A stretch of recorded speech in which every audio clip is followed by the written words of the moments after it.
Right, so safety, number one rule is anything paint or chemical related, you want to be wearing a good quality mask.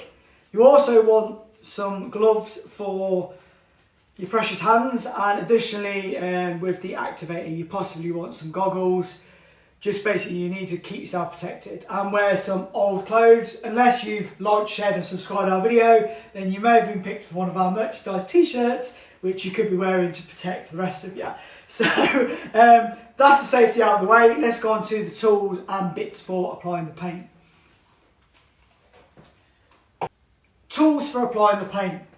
We have number one, paintbrush. Now, I don't need to show most people how to use a paintbrush, but you put it in your paint and you paint on. Now, the one tip I can say when using our paint is what you want to do is make sure there's no paintbrush marks left, because there's nothing authentic about rust that has paintbrush marks in. So you can do that by just quickly dusting it off to get rid of the paintbrush marks, or incorporating some stipples into the paint by using your paintbrush like so. So that's one way of doing it. We use a paintbrush all the time for kind of awkward to get areas. And there's nothing wrong with using a paintbrush, but the slightly better option is paint roller, which is what this is. So a very cheap tray and a paint roller. Now we advise to use solvent safe paint roller heads. Now the reason being is if you just buy cheap roller heads, then they break up after 10-15 minutes, and there's nothing worse than you're painting like this and then finding bits of this stuck to your paint. The reason being is the solvents in our paint will remove the glue that's in a non-solvent safe roller head, and it will leave horrible bits over whatever you're painting. So although this is a cheap setup, just invest a couple of more pounds into solvent safe roller heads. This is our go-to method for applying paint. It's a very good method, it's a very quick method, and it uses the minimum amount of paint possible because you can get it on nice and even, thin. You've also not got to worry about brush marks, but we normally use kind of the two together, mainly because we can't get a roller into some areas. So those are those, and then I say a more professional setup, but it's not necessarily, but some people may always choose to go to a gun. Now, I always advise not to buy a good quality gun, simply because they're a pain to clean out. Additionally to that, you're not going to want all the kind of metals going through a real expensive gun over and over again, because you're going to have to kind of repair your gun after a while. So just these cheap ones kind of on eBay, Amazon, there's loads of places you can buy them. I think it was about £10 for this. I kind of use it as a use and throw, simply because I don't really spray. I don't really spray that often. If I did, I could just use it, clean it out and chuck it to one side and keep reusing it. Scrap men will kind of squash that down. We recycle it through that way of giving it to the local scrap man that comes, just goes into our metal bin. But yeah, that's kind of that. A 1.4mm nib or pin or whatever you want to call it, needle. That's kind of good enough for it. You do not at any point thin the paint down. If you do, that can cause issues. So we are looking at making the product to thin the paint down. It doesn't cause issues, but any kind of commercial 2K thinner that we've used, or 1K thinner at the minute, has all caused issues. So we're going to try and work on a specific one for our paint. Hopefully that'll be something down the line. But you don't need to thin it. What you need to do is up the pressure on your compressor slightly higher than what you would do spraying a normal paint, and then just keep the paint agitated. So you'll spray a bit like you would normally, and then just give it a shake, spray a bit more, shake. Just like a metal flake, if you use applying a metal flake or a metallic, you would like to keep the cup agitated. Another tip is if it ever clogs, which is rare, but sometimes if you've not mixed it properly, you could have a clog. Another tip, most sprayers will know this, but if you don't, it's just a quick tip.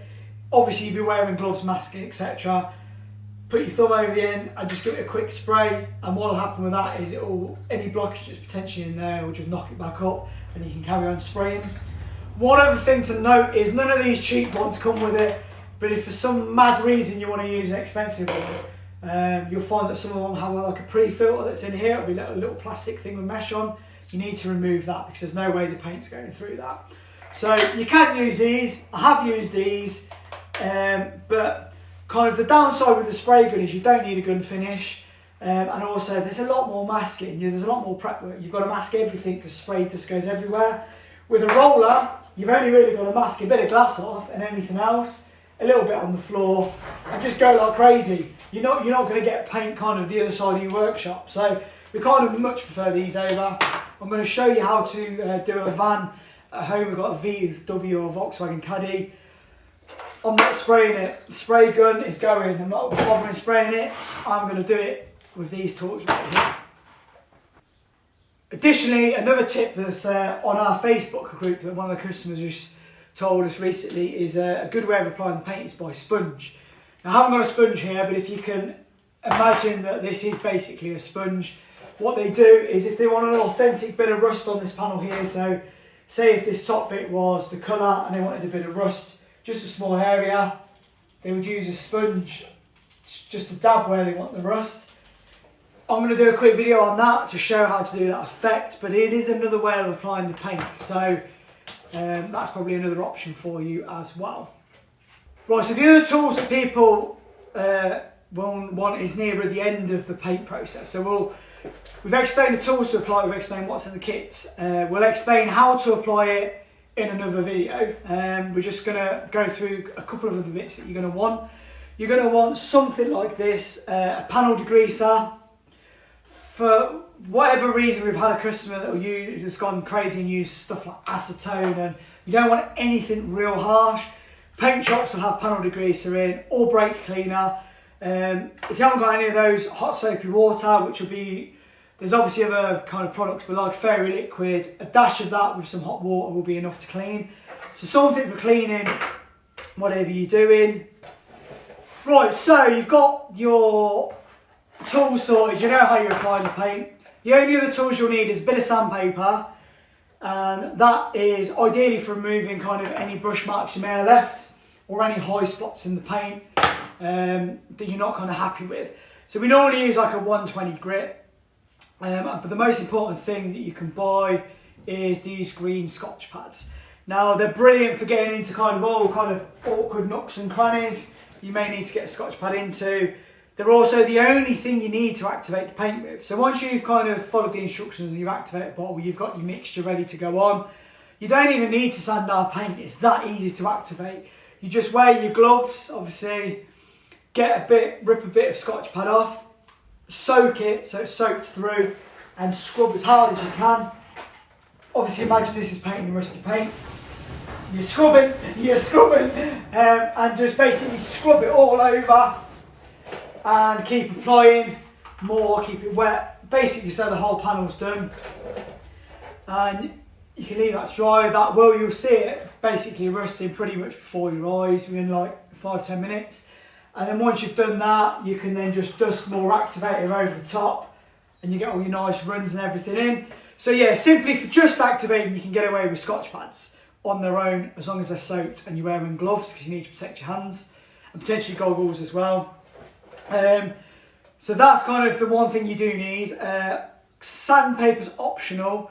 We do explain a long sanding process on the can labels.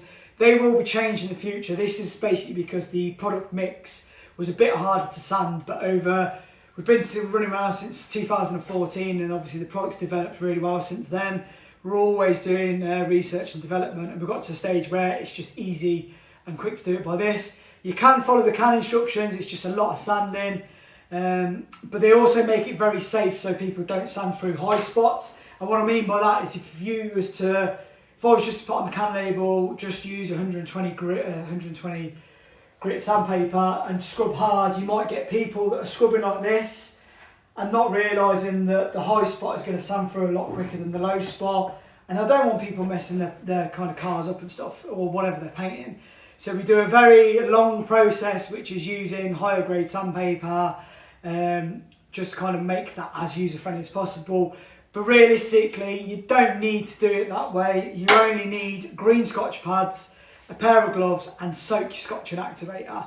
And then if you do need to resort to sandpaper, we normally use something like a 120 just to remove any high spots or any kind of marks left by a brush if you didn't get them out at the time. So dead simple, you don't need a massive amount of stuff. The only other thing I did fail to mention is you're going to need masking tape to mask any areas. Use a good quality tape. It's pretty self-explanatory, but you're going to need that with any paint job anyway. We do a cool in-house service of making paint stencils. Now the way these work, they'll be shipped with a kind of a cover over the top as well. And the way they work is once you've got your paint job how you're happy with, and if you're anything like me, you can't sign right, which is like a cool small paintbrush. It's a skill on its own, not many people can do it. This is a quick hack. Now, we'll design a stencil or you supply the stencil to cut.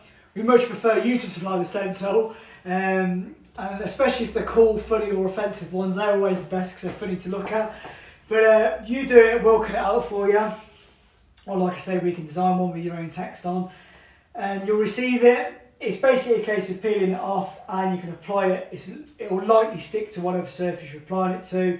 And then you can use an aerosol can, you can use paint, dab it on, you can use a brush, dab it on, a roller, whatever you kind of apply your paint with. And then once it's tacked, flashed off, you can peel off the kind of stencil, and it will leave you with anywhere that's got a hole in will have paint on your surface, and you'll have no stencil left. It will be peeled off. So it'll give you a cool, I mean this wasn't done with my stencil, but you'll be able to see the design. It'll be something similar to that. That was hand painted, but you'll have a cool painted kind of logo on the side of your vehicle, or whatever you're doing, whether that be a shop sign or whatever. So yeah, these are a cool touch, not very expensive, and they're also available by the website. I'll pop all the links for everything below. But yeah, any questions, drop us a message below. We're going to show you how to paint next.